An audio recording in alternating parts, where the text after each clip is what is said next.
आखाती देशातील युद्धजन्य परिस्थितीवर पार्श्वभूमीवर सांगली जिल्हा प्रशासनामार्फत नियंत्रण कक्ष स्थापन. जिल्हाधिकारी अशोक काकडे.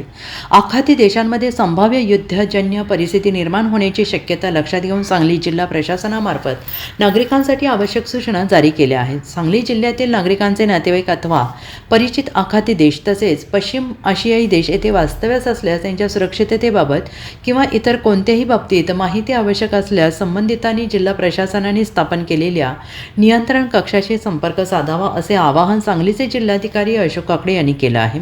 आणि या संदर्भात मंत्रालय मुंबई येथील आपत्कालीन संचालन केंद्राशी संपर्क साधण्यात आलेला आहे. कोणत्याही नागरिकांकडून आखाती देश तसेच पश्चिम आशियाई देश येथे वास्तव्यास असलेल्या परिचित व्यक्तींबाबत चौकशी प्राप्त झाल्यास मंत्रालय नियंत्रण कक्षामार्फत संबंधित भारतीय दूतावासाशी संपर्क साधून त्या व्यक्तींच्या सुरक्षिततेबाबत माहिती प्राप्त करून ती संबंधितांपर्यंत पोहोचवण्यात येणार आहे. Bureau report SBN Marathi Sangli.